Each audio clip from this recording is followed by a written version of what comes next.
Hey everybody, today's video is going to be something I've wanted to do for quite a while. I've got a couple deer skulls that I wanted to have Euro mounted or just mounted some way. So I stumbled upon this really cool kit.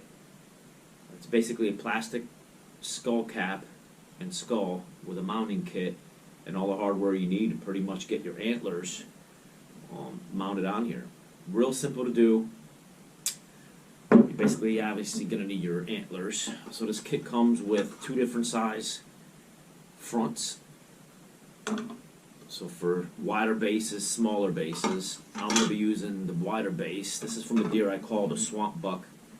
He was a pretty big boy, and he's got a nice wide spread. This is Bentley. He loves antlers or anything to do with deer.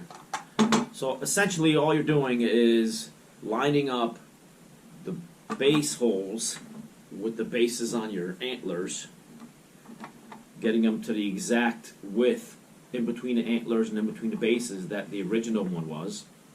Once you do that, all you're really doing is screwing through with a 3/16 bit, and when you're done, you just, with the screws they provide you, you tighten the cap onto your base, adjust it to the right widths, and you're pretty much done. Once you got that hard part done, the screwing and the measuring done, all you're really needing to do afterwards is just, there's two little screws that connect the top to the actual skull right under here.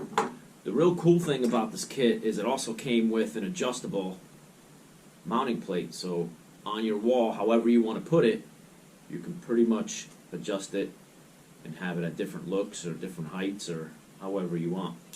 Again, really easy to do. I found it real simple to use a Sharpie with a really fine tip to get through the hole, mark on the bases exactly where you want it. That's important, getting the line up right. Once you have that done, it's just drilling it out, positioning it right, tightening it, and pretty much getting it to how you want it to look and in the right measurement. It does come with a filler kit, so if your bases weren't straight and or it doesn't fit on your plastic skull exactly right, you can use some of this to fill in the gaps. It's basically silicone. I'm not going to be using that. Mine fit on there pretty good. I also cleaned out the antlers a little bit. They were bloody from tracking and bloody from just dragging the deer out. I did leave, however, if you can see, deer had a lot of character. He'd been rubbing a lot of trees. I got this buck a couple years ago during the rut. He came right in the scent, and so he had been making some rubs. You can see that right on the base of the tree, or base of his antler. But I'm going to leave that on there. That's pretty neat. And once he's done, it will look something like this. So again, I've wanted to do this for a long, long time. I've got guys out there, that local guys here in Connecticut, that do it anywhere from $100 to a couple $100 for a Euro mount. It is a good amount of work. You're talking about boiling a whole skull, which I'll leave a video of what the original skull looked like. Boiling all that meat out, making sure it's clean and clear, and then you're getting it just right and clean and bleached and all that good stuff. Guys do it with just boiling it. Some will do it with beetles. Some will do it with, you name it.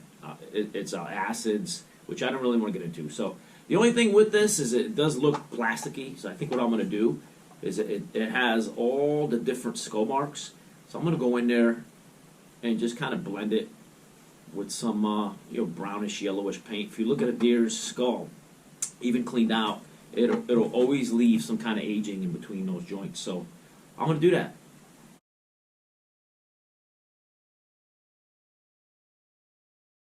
So here is the kit we're going to be using today to mount those antlers.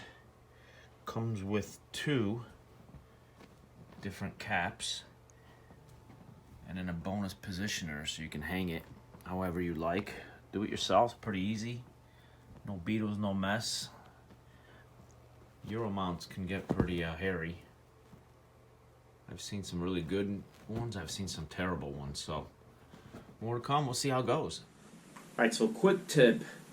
Once you get your base is mounted on and your antlers mounted on, I don't go tight all the way. I leave it a little bit loose so you can pretty much maneuver it to however you want your spread to be into the measurements that you took before taking and putting on the kit and getting all your drill holes lined up. So this will allow you to pretty much move the bases and move each side in and out till you get the exact measurement that they were, tip to tip and inside.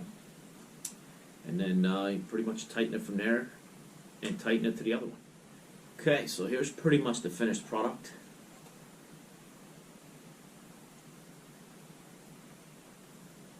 Not a bad fit at all. It's out on there pretty sturdy.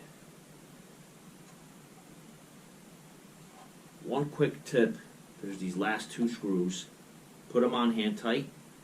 Get it on right. You don't want to over tighten those, it's plastic. It will crack on you.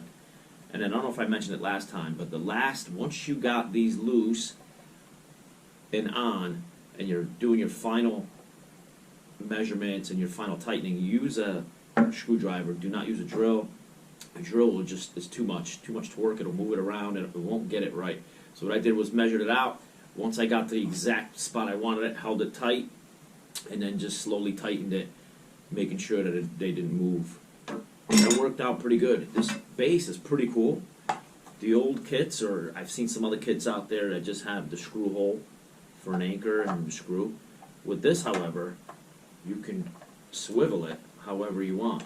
So depending on where you want to put it on your wall, you can put it that way, or you can swivel it back. Pretty neat.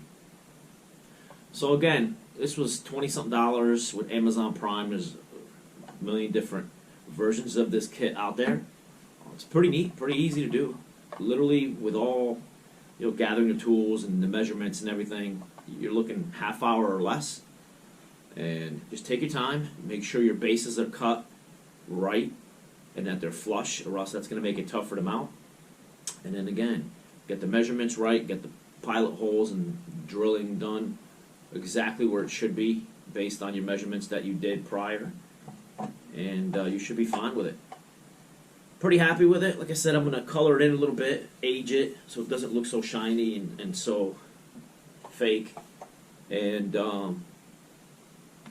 much easier than boiling and using beetles and you name it. Thanks for watching. Make sure you subscribe, like, share. Not bad at all. Nice 8-point mount. Thanks. We'll see. Alright, so here is the finished product hanging on the wall. I used that bracket and put it out a little bit so it looks like it's kind of coming out at you. It's pretty neat. He's next to his big cousin. My first ever deer taken out of that land. So overall, I'm really pleased with it. Super easy to do. Mountain mics. Masterskulls.com. Real cool kit. Real easy to do. Very user friendly. You don't even have to be the most handy person in the world. I like it. Nice addition to the man cave. I'm going to put another one right next to it over there. I've got a couple others to still do. So thanks. Good luck out there. Get some of these done. They're really easy.